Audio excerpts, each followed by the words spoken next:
Praise దల్లా దేవుని నామముకి స్తోత్రములు కలుగునగాక.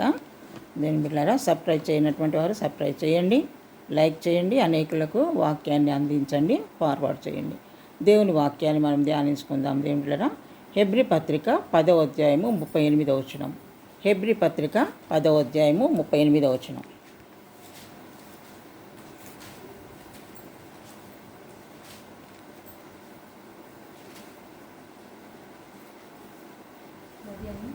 పదో అధ్యాయము 38వ వచనం.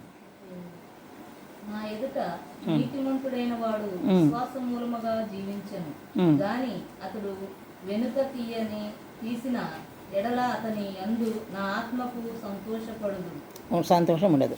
దేవునికి స్తోత్రం. హల్లెలూయా. నా ఎదుట నీతిమంతుడైన వాడు విశ్వాసమూలముగా జీవించును. ఎవరు విశ్వాసమూలముగా జీవించేవారమ్మా? నీతిమంతుడుగా ఉన్నటువంటి వారు.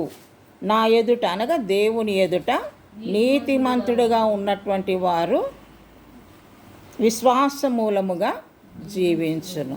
అసలు నీతిమంతులు ఎవరు, ఏ విధంగా ఉంటారు, వారికి ఉన్నటువంటి లక్షణాలు ఏంటో మనం ఇప్పుడు ధ్యానించుకున్నాం. ఎలాంటి వారి లక్షణాలు ఏంటి అంటే, కీర్తనల గ్రంథము 64వ అధ్యాయము 10వ వచనం చదువుకుందాం. కీర్తనలు 64 10వ అధ్యాయం.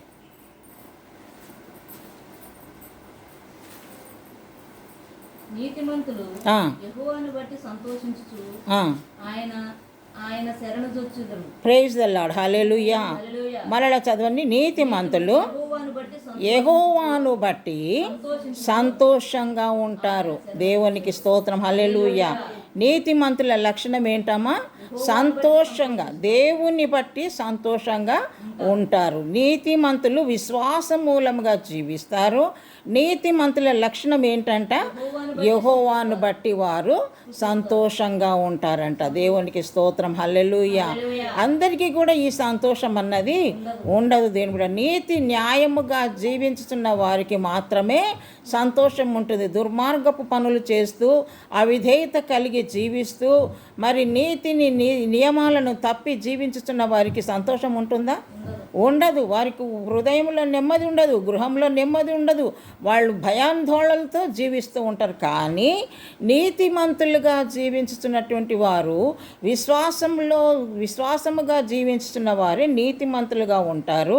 అలాంటి వారికి ఎల్లప్పుడూ కూడా దేవునిని బట్టి సంతోషం ఉంటుంది. దేవునికి స్తోత్రం. హల్లెలూయా. సంతోషమే సమాధానము, సంతోషమే సమాధానమే, సంతోషమే సమాధానమే, చెప్పనా సఖ్యమైన సంతోషం, చెప్పనా సఖ్యమైన సంతోషం. హల్లెలూయా. సంతోషము సమాధానముల చేత విశ్వాసమూలముగా జీవించుతున్నటువంటి వారికి, నీతిమంతులుగా జీవించుతున్న వారికి దేవుడు అనుగ్రహిస్తున్నాడు. దేవునికి స్తోత్రం. హల్లెలూయా. కనుక దేవుని బిడ్డలారా, దేవుని యందు మనము నీతిమంతులుగా తీర్చబడడం మనకెంతో మంచిది. నీతిమంతులుగా జీవించడమే గొప్ప ఆశీర్వాదం. నీతిమంతుడు దేవుని వాళ్ళ నోటి నుంచి వచ్చే ప్రతి మాట ద్వారా జీవిస్తాడు. దేవునికి స్తోత్రం. హల్లెలూయా. వాళ్లకు ఆకలి దప్పులు అనేవి ఉండదు, నీరసం అనేది ఉండదు. దేవుని బిడ్డలారా, కనుక దేవుడిని బట్టి సంతోషంగా జీవించగలుగుతున్నారు ఈ నీతిమంతులు. రెండవదిగా కీర్తనల గ్రంథము 92వ అధ్యాయము 12వ వచనం. 92 కీర్తనలు 12వ వచనంలో అక్కడ ప్రైజ్ ది లార్డ్. హల్లెలూయా. ఆత్మీయకంగా దేవుని బిడ్డలారా, నీతిమంతులు ఖర్జూరపు వృక్షం వలె వారు మొవ్వవేయుదురు. దేవుని బిడ్డలారా, ఖర్జూరపు వృక్షం ఎట్లా ఉంటుంది? ఆ విధముగా ఆత్మీయ జీవితంలో నీతిమంతులు ఎదుగుతూ ఉంటారనమాట. అది ఎదుగుతూనే ఉంటుంది. ఖర్జూర వృక్షానికి దానికి ఒక కొలత అంటూ లేదు, ఒక పరిమాణం అంటూ ఉండదు. దేవుని బిడ్డలారా, దేవుని సన్నిధిలో మరి నీతిమంతులుగా జీవించుతున్న వారు కూడా ఎలా ఎదుగుతారంట? ఖర్జూరపు వృక్షపు వలె ఎదుగుతారు. హల్లెలూయా. ఖర్జూరపు చెట్టు వలె మొవ్వవేయో చుండెదరు, ఖర్జూరపు చెట్టు వలె మోవావేయు చుండెదరు. ఖర్జూరపు మాటలతో రక్షణకై స్తుతించెదరు. ఖర్జూరపు మాటలతో రక్షణకై స్తుతించెదరు. యేసుని నమ్మెడి వారు హల్లెలూయా హల్లెలూయా వారు ఎదుగుతూనే ఉంటారు, ఫలిస్తూనే ఉంటారు. వారి జీవితాలు ఎలాగుంటాయంటమ్మా? ఫలించే జీవితాలు, ఎదుగుతున్నటువంటి జీవితాలు. నీతిమంతులుగా జీవిస్తున్నటువంటి వారు విశ్వాసము ద్వారా జీవిస్తారు, అలాగనే సంతోషముగా జీవిస్తారు. మూడవదిగా ఆత్మీయకంగా ఎదుగుతూనే ఉంటారు. దేవుని బిడ్డలారా, ఇలాంటి వారిని నీతిమంతులు అని అనబడతారు. దేవుని బిడ్డలారా, దేవునికి స్తోత్రం హల్లెలూయా. కనుక మరి ఆత్మీయ జీవితంలో ఎదగకుండా ఫలించకుండా ఉన్నారంటే వారు నీతిమంతులుగా వారు తీర్చిదిద్దబడ్డారా? లేదు. 25 వయసు వచ్చినా ఇంకా దోగాడుతూనే ఉన్నారు ఈ కాలం దేవుని బిడ్డలు. దేవుని బిడ్డలని చెప్పుకుంటున్నారు కానీ ఎదుగుదల లేదు, ప్రార్థనలో ఎదుగుదల లేదు, విశ్వాసంలో ఎదుగుదల లేదు. ఎక్కడేసిన గొంగలి అక్కడే అన్నట్టుగానే వారు ఉంటున్నారు. ప్రార్థన చేయడానికి రాదు, స్తుతించడానికి రాదు, విశ్వాసంలో ఎదుగుదల లేకుండా పోతూ ఉన్నారు. అలాంటి వాళ్ళని నీతిమంతులు అని అనబడరు. దేవుని బిడ్డలారా, దేవునికి స్తోత్రం హల్లెలూయా. ఎదగాలి, దేవుని సన్నిధిలో ఎదగాలి. ఇంకా ఎదుగుచు ఇంకా కొందరిని దేవుని సన్నిధిలో ఎదిగింప చెయ్యాలి. 25 సంవత్సరాలు వచ్చినా ఇంకా పాల పీకనే పట్టుకొని ఉంటే ఎట్లా ఉంటుంది కదా? పాల పీకనే పెట్టుకొని మీసాలు గడ్డాలు వచ్చినా ఇంకా దోగాడుతుంటే ఎట్లా ఉంటుంది కదా? చూడడానికి కూడా అసహ్యంగా ఉంటుంది, లేదా చిల్లరితనంగా ఉంటుంది, లేదా వెగతాళిగా ఉంటుంది కదా. కానీ వయస్సుకు తగినట్టుగా మరి మనం ఎదుగుతూ ఉంటే, అవయవాలు ఎదుగుతూ ఉంటే చూడటానికి కూడా ఎంతో అందంగా కనబడతారు కదా బిడ్డలు. కనుక దేవుని బిడ్డలారా, మనము కూడా దేవుని సన్నిధిలో ఎదుగుతూ ఉంటే మన ఎడల ప్రభువు చూసి ఆయన సంతోషిస్తాడు. దేవుడు సంతోషించే రీతిగా మనము దేవునిలో మనము ఎదుగుచు ఫలించుచు ప్రభువులో మనం ముందుకు సాగవలసినటువంటి వారమై ఉంటున్నాం.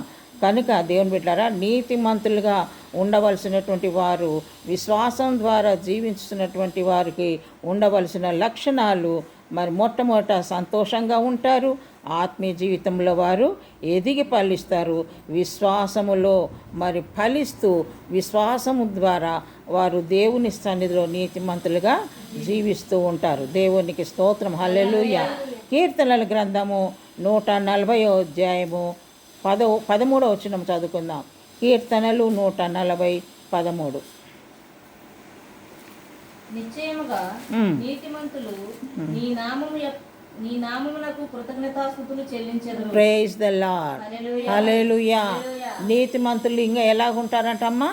కృతజ్ఞతాస్తుతులు చెల్లిస్తూ ఉంటారు. దేవుని ఎడల కృతజ్ఞత కలిగి ఉంటారన్నమాట. దేవుడు చేసిన మేలును బట్టి కృతజ్ఞత కలిగి జీవిస్తూ ఉంటారు. కొందరు ఎంత మేలులు చేసినా దేవునికి కృతజ్ఞత కలిగి ఉండరు, దైవ సేవకులకు కృతజ్ఞత కలిగి ఉండరు, సంఘంలో కృతజ్ఞత కలిగి ఉండరు. కానీ నీతిమంతులుగా జీవించుతున్నటువంటి వారు ఎలాగుంటారంటమ్మా? దేవుని నామములో కృతజ్ఞతాస్తుతులు చెల్లించుచుంటారు. హల్లెలూయా. దేవుడు చేసిన మేలు ఎప్పుడు కూడా మర్చిపోరన్నమాట. ఈ నీతిమంతులుగా జీవించుతున్న వారు దేవుడు చేసినటువంటి ప్రతి మేలును బట్టి దేవుని సన్నిధిలో కృతజ్ఞతాస్తుతులు చెల్లిస్తూ దేవునికి సాక్షులుగా నిలబడతారు.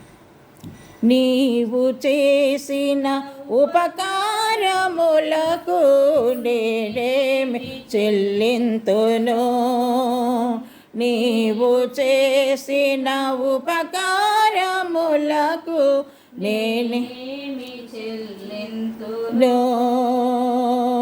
ఏడాది దూడలనా వేలాది పొటేలనా, ఏడాది దూడలనా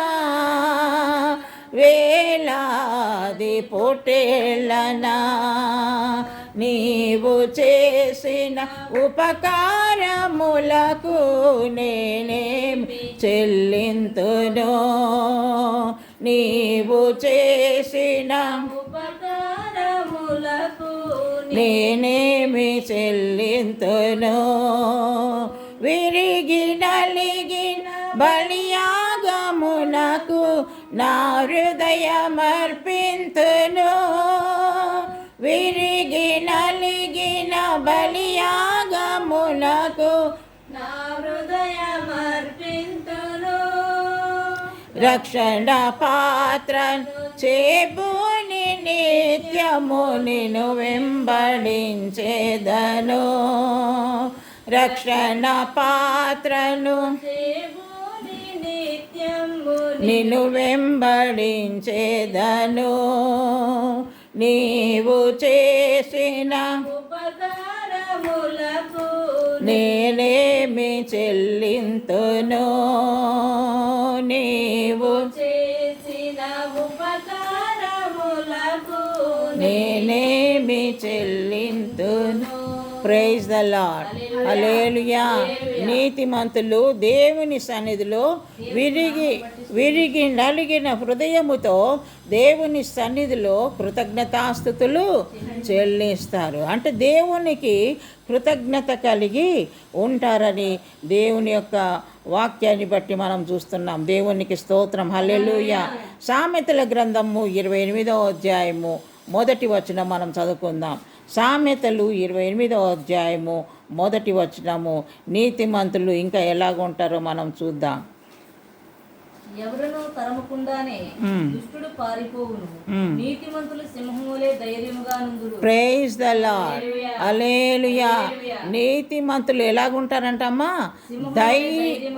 ధైర్యము సింహము వలె ధైర్యముగా ఉంటారంట అంటే పిరికితనం అన్నది ఉండదు పిరికితనం అన్నది ఉండదు దేవుని బిడ్డలారా దేవుని సన్నిధిలో నీతిమంతులు సింహం ఎలాగుంటుంది ఆ సింహం చూడంగానే అందరూ పరారైతారు కదా అట్లనే దేవుని బిడ్డ సింహము వలె ధైర్యము కలిగి ఉంటారంట దేవునికి స్తోత్రం హల్లెలూయా గొప్ప ధైర్యాన్ని దేవుడు మనకు ఇస్తాడు దేవుని బిడ్డలారా నీతిమంతులు ధైర్యంగా ఉంటారు భయపడుతున్నావంటే నీలో ఏం లేదు ధైర్యము లేదు నీతిగా నువ్వు జీవిస్తే తప్పకుండా దేవుడు ధైర్యం ఇస్తాడు నీ నీతి నీ భక్తి నీకు ధైర్యము పుట్టించదా హల్లెలూయా యథార్థంగా జీవిస్తే మనకు ధైర్యం ఉంటుంది యథార్థత లేని వాళ్ళకే భయం అన్నది ఉంటుంది దేవుని బిడ్డలారా తప్పు చేసినోనికే కదా భయం అనేది ఉండేది ఏ తప్పు చేయకుండా నీతి న్యాయంగా జీవించినప్పుడు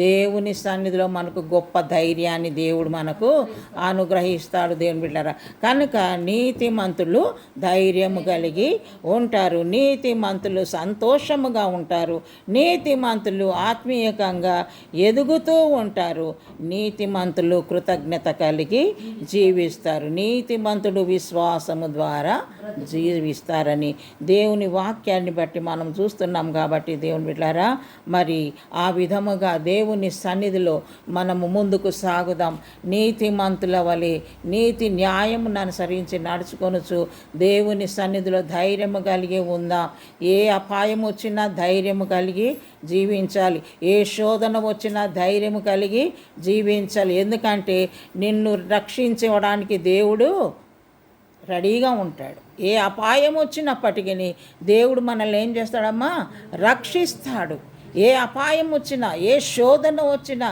ఏ సమస్య వచ్చినా ఏ రోగము వచ్చినా ఏ బలహీనత వచ్చినప్పటికీ దేవుని బిడ్డలారా ధైర్యము కలిగి మనం ఉండాలి ఏది కూడా మనల్ని ఏమీ చేయలేవు ఎందుకంటే మన దేవుడు రక్షించే దేవుడు నీతిమంతులను ఆయన రక్షిస్తాడట దేవునికి స్తోత్రం హల్లెలూయా ఏ ఆపద వచ్చినా కూడా దేవుడు నీతిమంతులను ఆయన కాపాడే దేవుడు కనుక దేవుని బిడ్డ నువ్వు ధైర్యము కలిగి జీవించు సంతోషముగా జీవించు ఏ ఆపద వచ్చినా ఏ దుఃఖం వచ్చినా దేవుని మీదనే మనం డిపెండ్ కావాలి దేవుని వైపే మనం చూడాలి అప్పుడే దేవుడు మనల్ని కాపాడి సంరక్షిస్తాడు. ఆయన కాపుదలలో మనల్ని భద్రపరచుకునే దేవునికి స్తోత్రం. హల్లెలూయా.